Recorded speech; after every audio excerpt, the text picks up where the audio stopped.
Hi everyone, my name is Lacey Rose, and I am going to tell you about the nurseries in the horticulture industry and what kind of hardships they go through. All successful businesses must plan ahead, but what sets apart a nursery business from an accounting business?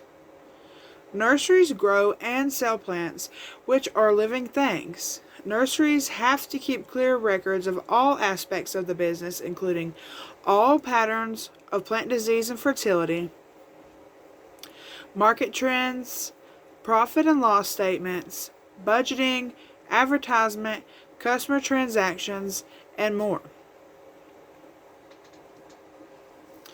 The University of Arkansas's Extension and horticultural specialist James Robbins writes in an article titled Starting a Greenhouse Business. Producing ornamental plants in a greenhouse is a viable opportunity for the individual with good management skills and the ability to take care of details. How many unfinished projects do you have right now laying around in your home or in your yard? And why have you been unsuccessful if you have unfinished projects? Did you organize your plans ahead of time on what parts of the project should be completed and when? Did you properly inform yourself on the details before gathering all the materials to decide if this is something that you're willing to dedicate your time on? Starting a nursery business and keeping the business going in the horticulture industry is much more challenging than one may expect because of the lack of planning for things to know, like how to price products and how to plan for emergencies.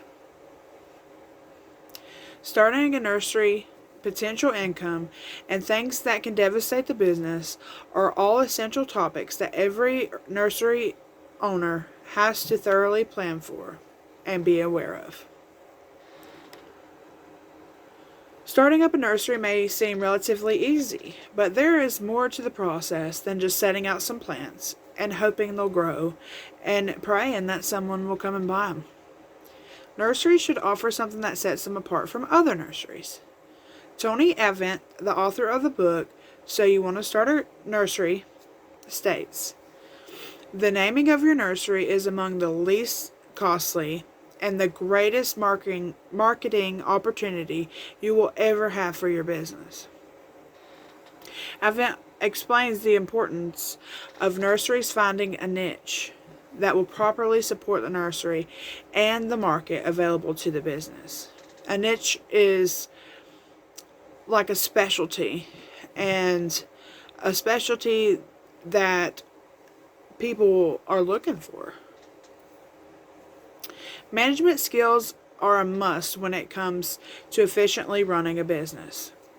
The nursery manager must have people skills and must be capable of professionally handling any uncomfortable situations that may arise between employees and definitely with the customers. Nurseries must have clear goals to follow and a business plan to execute.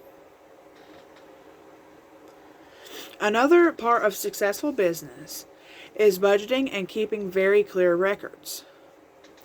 Planning for expenses is required to be able to estimate the potential income. Expenses must be clearly defined in record keeping so the business can budget more efficiently the following year and learn from their mistakes. Overhead costs include insurance, labor, taxes, repairs, loans, and other expenses that aren't tangible, that you can't touch. According to James Robbins and Dr. Klingeman, who wrote the article Starting a Greenhouse Business, Estimating Potential Income, state, labor costs are the biggest single part of greenhouse operation expenses. And to cut down on labor costs, one should invest in automation, like automatic watering systems, and other machinery, but of course, that in itself is a huge initial investment. Direct costs are expenses that are tangible, that you can touch, like fertilizer, media, plastic containers, utility bills, seeds, and other essential items. Income is calculated from profits after all expenses have been paid off. One must know the cost of production and understand supply and demand. Avent says on page 191 of his book, So You Want to Start a Nursery, that you know prices are set at the right point if at least 20% of the customers are complaining about the prices being too high.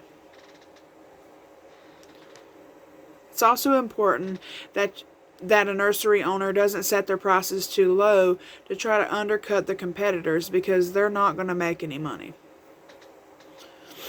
While nurseries budget their expenses and plan for changes in the market, there are many things that affect nurseries negatively that were probably not put in the budget. Nurseries are devastated in many ways. Some devastations are preventable, while others are unpredictable. Nurseries should plan for emergencies.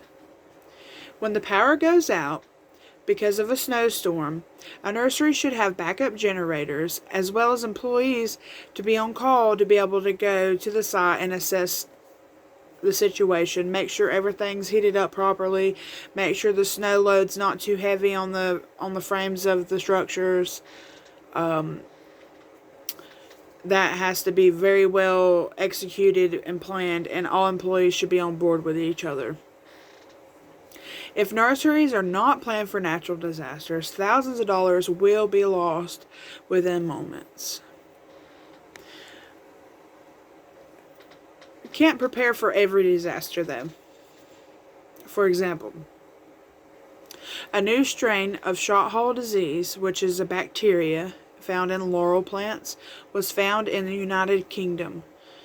Nurseries soon learned about this very contagious disease and were required to quarantine and or completely destroy all plant parts affected. Matthew Appleby, the author for the Horticulture Week Journal, says, from a business point of view, that's a nightmare and could lead to thousands of plants being destroyed.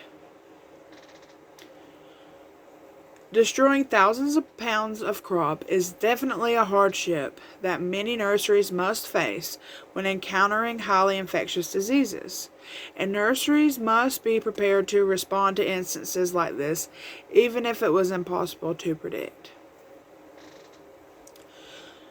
The nursery businessman must be physically strong, determined to overcome any and all issues that arise in a timely manner. Adversaries are present in all aspects of life and with all businesses, but when the income is coming from an ever so changing market and trends, and living plants are in the hands of these business people,